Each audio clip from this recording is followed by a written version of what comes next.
Whispering echoes, the hidden soul of civilizations in the fate of humanity. As we wander through the dusty corridors of history, we hear more than just the heavy tread of kings and the thunder of empires, or the chaotic roar of wars and conquests.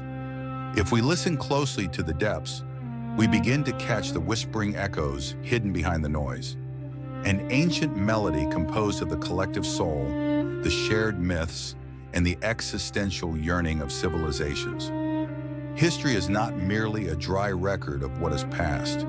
It is a prophecy of what is yet to come. It is a mysterious tapestry revealing how civilizations weave their own spirits in moments of crisis, and how those spirits, in turn, carve out their ultimate destiny.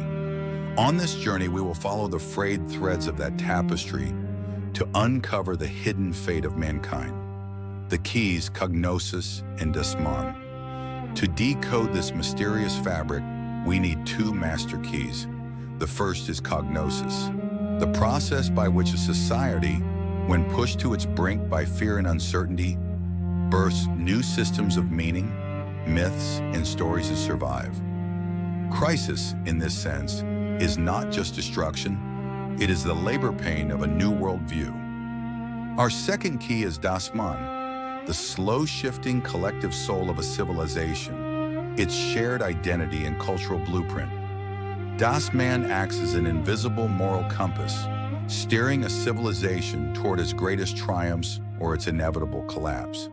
Together, these concepts show us that history isn't shaped by surface-level events, but by the deep, spiritual, and mythological currents flowing beneath. The promise of the journey. Consider this an invitation to a voyage that goes far beyond cold numbers, dates, and the movements of armies. Together, we will unearth the secret patterns, the cycles, and the archetypes lying beneath the human story. We will witness how the soul of a civilization is born, how it falls out of sync with its physical body, and how the global crises of our modern world are fed by these ancient tensions. Now let us return to the dawn of time and bear witness to the birth of the first myths, forged in the fires of crisis.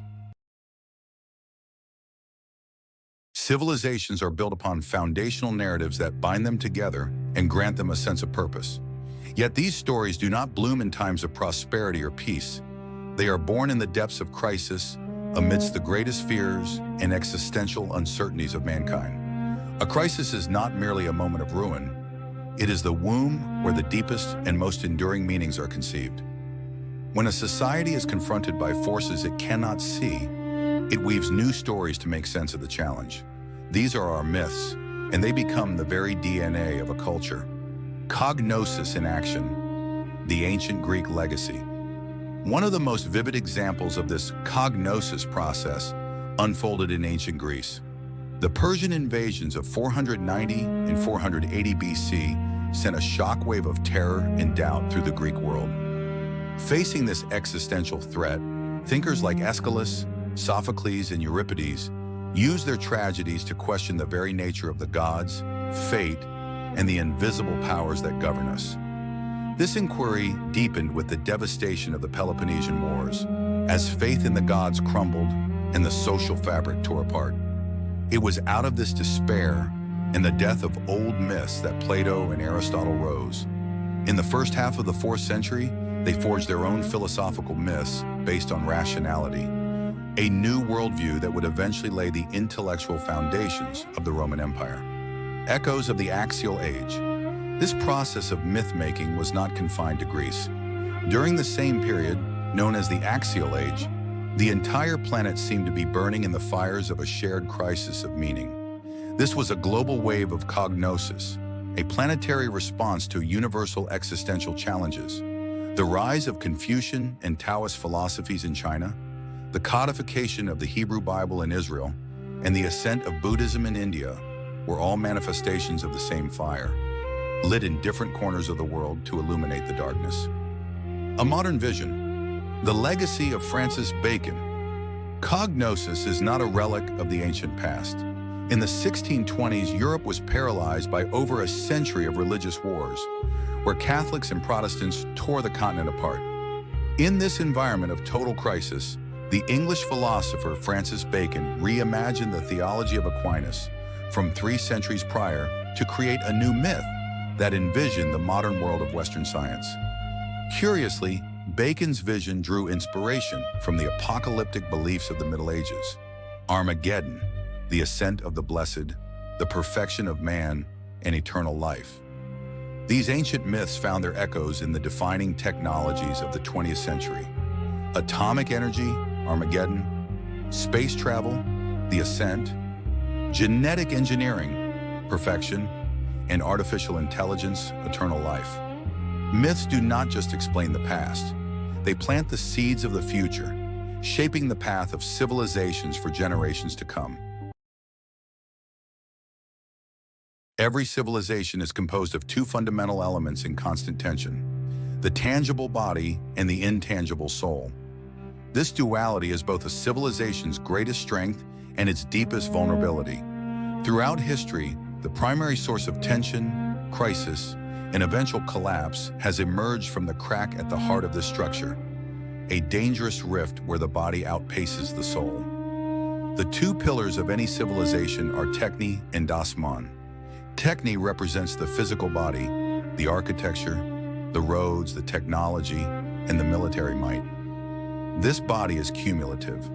Every new invention stacks upon the last, allowing it to evolve at a breakneck speed. On the other hand, Das-Man is the collective soul, the identity, the myths, and the moral worldview. Its evolution is much slower, more painful, and deeply resistant to change. Das-Man is rooted in the bedrock of habit, often struggling to adapt to the rapid shifts of the physical world. This speed gap creates a state of asynchrony, a perilous mismatch. When technological and military progress surges far ahead of cultural and moral adaptation, civilizations fracture from within. This asynchrony is both the engine of history and its gravedigger. Nowhere is this rift more visible than in the Roman Empire. On one side, Rome possessed a colossal physical dominance. Its engineering marvels, from indestructible bridges to vast trade networks, were monuments to its physical power. On the other side, its soul was in a state of constant, conflicting evolution. While its founding myths preached an open identity that welcomed outcasts, its reality was built on a dark contradiction. By the age of Augustus, 35% of Italy's population was enslaved. Rome's prosperity relied on this inhumane exploitation. The tragedy of Rome lies in this very asynchrony.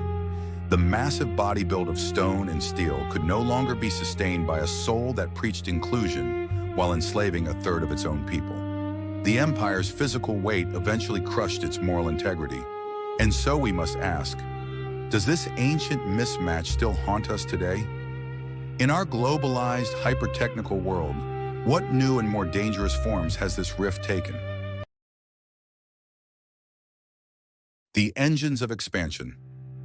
From geopolitics to geoeconomics, the spirit of our age has fundamentally altered the very nature of power. The brute force of the sword and the conquest of land have surrendered to the invisible, pervasive flow of capital.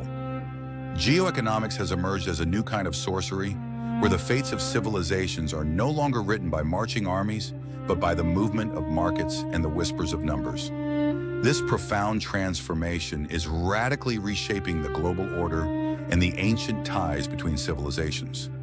In the old world, the logic of geopolitics reigned supreme. The world was viewed as a grand chessboard for nation-states, where power was measured by territorial dominance and military superiority. From the expansion of the Roman legions to the nationalist empires of the 20th century, this was the dominant paradigm, a world of iron borders and clearly defined state interests. But a new paradigm has risen, the ascent of geoeconomics. With the end of the Cold War, the center of gravity began to shift, moving steadily from nation-states toward multinational corporations. In this new era, power is no longer wielded through traditional diplomatic or military intervention, but through the invisible reach of trade, technology, and finance. The primary actors of this order are borderless private entities whose loyalties lie not with a flag, but with their shareholders. These multinational corporations have become the economic leviathans of our time. They are the true engines of the future, driving global trade and technological innovation far beyond the reach of any single government. In many ways, this order functions as a modern form of colonialism. While states set the rules in which these companies operate, they often find themselves trapped within the very frameworks they created. It is a simple, cold equation: profit for the corporations and taxes for the state. We see the peak of this paradigm in the military-industrial complex, where the state itself becomes an instrument of a corporate military agenda, and political decisions, even wars, are shaped under the shadow of corporate interests. Yet while this geoeconomic order may appear to be a rational beast built on efficiency, the hands that guide it are still controlled by a tribal heart that hasn't changed in millennia. The body of our civilization belongs to global networks, but its soul still echoes the us versus them instincts of the Stone Age. This is the most lethal asynchrony of the modern world. No matter how far our technology advances, even as we develop the most sophisticated artificial intelligence or reach into the deepest corners of the cosmos, the core of the human essence remains startlingly unchanged. Genetically, we are almost identical to our hunter-gatherer ancestors from 40,000 years ago. This creates a profound and perilous contradiction for the modern world. We are a species equipped with space-age science, yet we are still driven by Stone Age politics and tribal instincts. At the very heart of our nature lies tribalism. As the ethologist Konrad Lorenz famously noted, this instinct triggers a powerful social defense response. When we identify with a tribe, we become instinctively prepared to kill or be killed in its name. In those moments of perceived heroism, we feel a sacred shiver run down our spines. This is nothing more than a primal reflex inherited from our ancestors, the same one that made the hare stand up on an animal's back when facing a predator. In our modern era, this tribalism has disguised itself as nationalism, functioning almost as a secular religion. In the early 19th century, figures like Ernst Moritz Arndt consciously borrowed religious rituals to build national cults. They took sacred flames and ancient symbols to forge a new kind of worship. The goal was to melt the individual into the motherland, creating a bond so absolute that personal identity vanished into the collective. But when this Stone Age psychology is armed with the tools of space-age science, the results are nothing short of catastrophic. We saw this in the horrors of the First World War, where machine guns and mustard gas turned the ancient lie that it is sweet and honorable to die for one's country into a hollow, bloody scream. We see it most clearly in the nuclear threat. The splitting of a single uranium atom releases energy 100 million times greater than any chemical reaction. The testimony of a Hiroshima survivor brings the human dimension of this power into haunting focus. Burned people were jumping into the river, screaming, "Hot, hot," as they drowned. While terms like weapons of mass destruction often lump chemical and biological threats together, we must not be fooled. The true existential threat, the power to erase civilization itself, resides in the nuclear shadow. How has this clash between our ancient tribal hearts and our modern technological hands brought our civilization to such a breaking point? Today's civilization finds itself entangled in an unprecedented web of interconnected multidimensional crises. These are not isolated accidents. They are the inevitable and dangerous symptoms of a historical asynchrony, the fatal mismatch between our physical body, Techne, and our collective soul, Das-Man. We stand on the precipice of a total collapse as the very pillars of modern society begin to tremble. This great fracture manifests in every corner of our lives, the crisis of the global business world. We have reached a point where society is forced to serve the machine of commerce rather than the other way around. Profit has ascended above all moral values, and greed has become the primary engine of progress. The speculative nature of modern finance risks the life savings of millions, privatizing gains for the elite while socializing the losses for the masses. This is more than an economic failure. It is an ethical bankruptcy. The crisis of public governance. With trillions of dollars vanishing into bribes and reckless luxury every year, the public's trust in the systems meant to protect them is shattering. The crisis of war. Conflict has evolved beyond the physical battlefield. Cyber warfare now has the power to paralyze a nation's infrastructure and economy with minimal investment, a silent, invisible, and devastating form of combat that knows no borders. The e-communication crisis. Our traditional, multi-dimensional human connection, once filled with body language and subconscious cues, is being replaced by shallow, two-dimensional electronic interactions. We appear more informed, yet we are more fragmented, isolated, and lonelier than ever before. These crises are not independent. They are the results of a developmental model that relies solely on the calculating and digital mind, devoid of any spiritual or moral foundation. The values that guided civilization for centuries have been replaced by a new, global religion of business. This new faith has left humanity in a spiritual void, drifting toward a total systemic breaking point. This total crisis has brought humanity to a final crossroads. The question remains, which futures await us at the end of this path? History is not a predetermined destination. It is a loom of fate that we reweave with every choice we make. Today, humanity stands at that very loom, perhaps at the most critical crossroads in our existence. The choice before us is monumental. It will determine not just the next century, but whether civilization itself survives. The whispering echoes have now turned into a deafening scream, and destiny is waiting for our decision. Between two worlds, two potential futures lie before us, as different as night and day. The world as it is. This is a world where war persists as an evil even greater than slavery.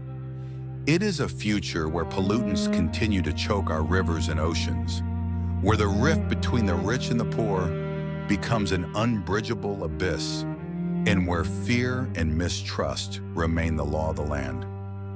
This is the path where our Stone Age instincts and insatiable greed are leading us. The world that must be. This is a world where the institution of war has been completely abolished. It is the future envisioned by UNESCO's manifesto for a culture of peace, a world governed by strict planetary environmental laws, where intangible values like wisdom, kindness, and artistic genius are more precious than gold. This is the path where our reason and our conscience are calling us.